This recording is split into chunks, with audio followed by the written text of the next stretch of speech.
Yo, what's up? Welcome back to another episode of The Source. NFL Week 9 is here. Coming off a decent Week 8. We got off to such a good start. Finished plus 2.25 units. I mean, Bears and Raiders really turned what would have been an amazing NFL week into just a decent one. I'll take it, though. I mean, any week you finish with more money in your account than when you started, you got to chalk it up as a good one. So let's move on to Week 9. In this one, we got Titans at Steelers. This line's sitting at Pittsburgh minus 2.5. It was at 3 earlier in the week, but now it's at 2.5. Total sitting at 36.5. Let's roll. Welcome to The Source. The Source. Source. Hey, get the Source. So like I said, this line was at 3. Public came in pretty heavy on the Titans at that number and bet it down to 2.5. Since then, the action's really evened out, and it's looking pretty split even. Public may be slightly leaning towards Tennessee, but nothing crazy. Let's start out with some injury reports. Steelers offensively, we got Pat Freiermuth still out. He hasn't played since week 4. Kenny Pickett is actually listed as questionable, but he practiced on Monday and Tuesday, so I assume he's going to be out there. On the defensive side of the ball, we got a big one, though. The Steelers are going to be without safety Minkah Fitzpatrick, which is huge. Obviously, one of the most important pieces of that defense. They should be getting Cam Hayward back at defensive tackle, though, which is equally huge. But Hayward was supposed to play. I'm pretty sure he was medically cleared to play last week, and he didn't see a single snap. So we'll have to wait and see what happens with that. I think he's going to play, but I can't say for sure. Tennessee on the offensive side, most likely rolling with Will Levis at quarterback again instead of Tannehill. I don't think Ryan Tannehill's been officially ruled out yet, but everything I'm reading is saying Will Levis is expected to start. So let's assume Will Levis is going to play.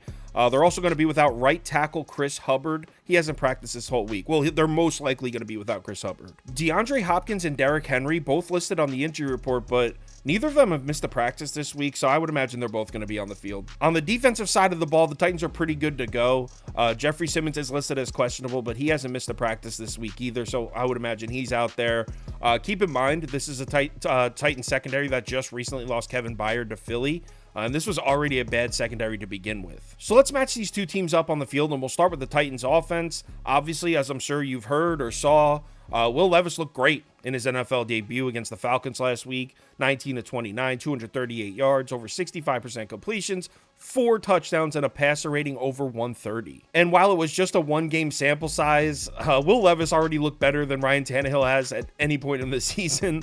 By halftime of the Falcons game, Will Levis tied Ryan Tannehill's touchdown mark for the entire season at 2. So we can basically just throw away all the numbers we have for Tennessee's passing offense up to this point because they're probably irrelevant with a new quarterback in. But unfortunately for Will Levis, this matchup against the Steelers defense could not be more polar opposite than their matchup against Atlanta.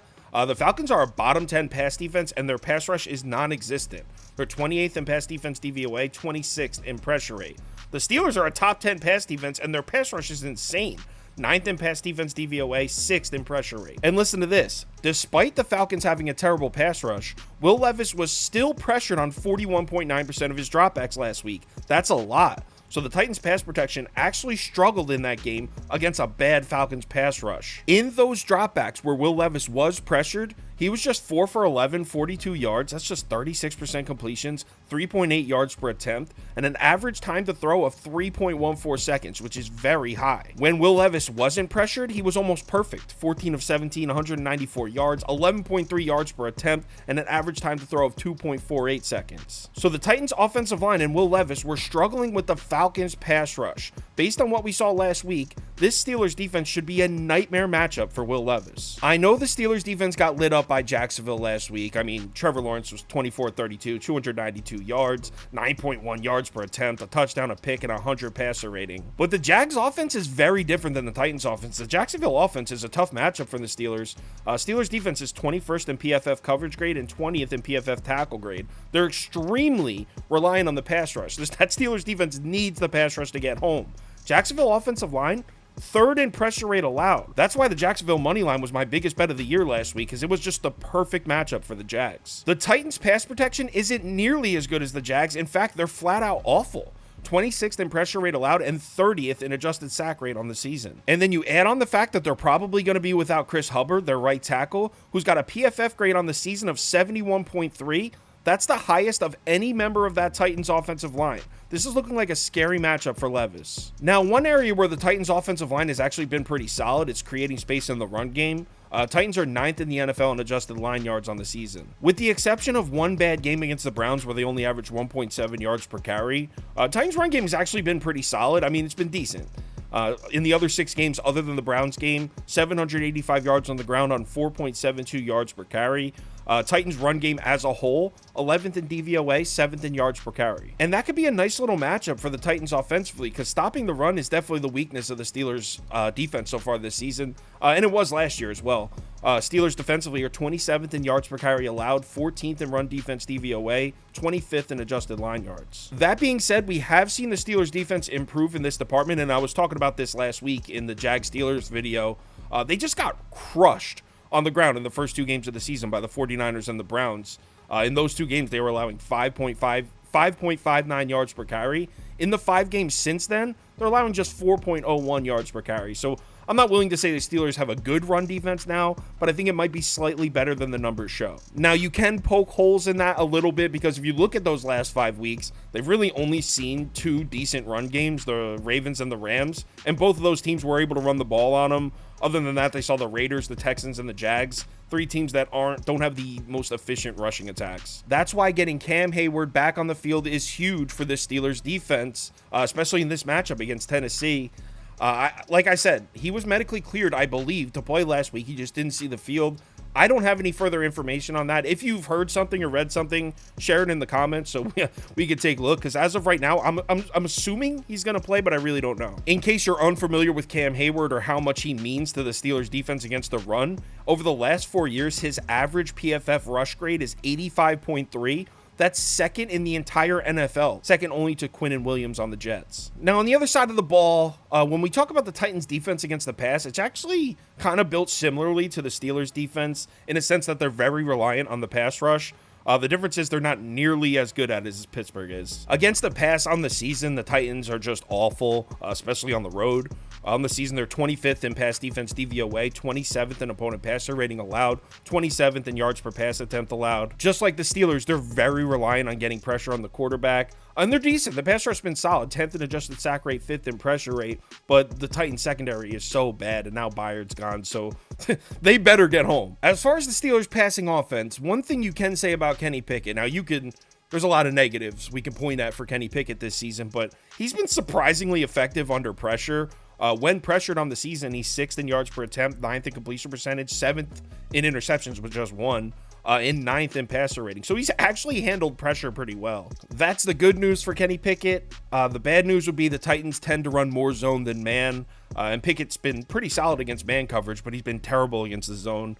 Against man this year, he's 14th in passer rating, 9th in net yards per attempt, 12th in touchdown percentage. Against zone, 28th, 27th, and 30th. I think it's important to take note, though, when we're looking at Kenny Pickett's numbers against zone coverage, that the Steelers' 2 best zone beaters have been off the field for most of the season. Wide receiver Deontay Johnson has only played about 2.5 games this year, and one of those games was against the Rams, who basically only run man coverage. Last season against zone coverage, look at this. Deontay Johnson accounted for 27.5% of the Steelers' total targets. 54.5% of wide receiver targets versus zone. That's who the Steelers rely on to beat zone coverage, Deontay Johnson. And like I mentioned, he's been out for most of the season. He's back. And their second best zone beater is Pat Freiermuth. He hasn't played since week 4. Basically, I just wanted to include those notes so we know to take Kenny Pickett's numbers against zone coverage with a grain of salt. As far as trying to run the ball in Tennessee, I don't really expect a ton from the Steelers here. As we know, the Titans have had a great run defense for multiple seasons now. On the season, 2nd in DVOA, tied for 8th in yards per carry. I will say that unit seems to be falling off a bit. First 3 games, they were off to an insane start, allowing just 2.6 yards per carry. But in the last 4 games, they're allowing 4.65 yards per carry. They had that injury there to Tart, the nose tackle. The Titans' run defense doesn't look as good recently, but still Steelers can't really run the ball, and I don't expect the Steelers to establish a run here, even at home. Just to give you an idea of how inefficient Pittsburgh's offense has been trying to run the ball, I'm sure you already know this if you've watched them play, but they're 27th in adjusted line yards, 29th in yards per carry. They're averaging just 3.4 yards per carry as a team on the season, 26th in rushing DVOA. Side note, I can't believe I'm saying this, but Prop Beaver insisted that I included the fact that both of these teams have very bad red zone offenses, so we should see a solid dose of field goal attempts for those of you freaks who like to bet kicker props out there. I do have some betting trends here, and I haven't even looked at these yet. Prop Beaver emailed them to me. So I got Steelers 5-2 against the spread as home favorites in their last 7. Solid. The under is 10-4-1 in the Steelers' last 15 games as home favorites. All right, solid. Under is also 12-4 in the Steelers' last 16 games. Under is 7-2 in the Titans' last 9 games as road dogs. Titans are 6-2-1 against the spread in their last 9 as road dogs, and the Steelers are 3-0 against the spread in their last 3 against Tennessee. Before I get to my picks in the game, I do have an underdog pick 'em, and this comes from me, not Prop Beaver. Will Levis lower than 200.5 passing yards. Tajay Spears higher than 37.5 rushing/receiving yards. Deontay Johnson higher than 5 receptions. So that pays out 6 times. If you don't have an Underdog fantasy account, it's available in any state highlighted in this map. So if you're in one of these states, just go to Underdog Fantasy, the website, or download the Underdog Fantasy app. Make sure you use the promo code BET when you create your account. That'll get you a $100 deposit bonus match. So you deposit $100, they will give you a free $100 to play with. As far as what I'm betting, I'm on the Steelers here. I already betted at 2.5 just in case it moved to 3. Action seems to be coming in pretty even, so I think you're probably safe if you want to wait, but I'm on Pittsburgh. Give me Steelers minus 2.5. I may also load up on the Steelers money line at minus 140 to protect myself against the 1 to 2 point win, but we'll see. I'm definitely on the Steelers, though. Give me Pittsburgh. If you want our top bets for all sports, parlays of the day, I'll do a same game parlay for this one.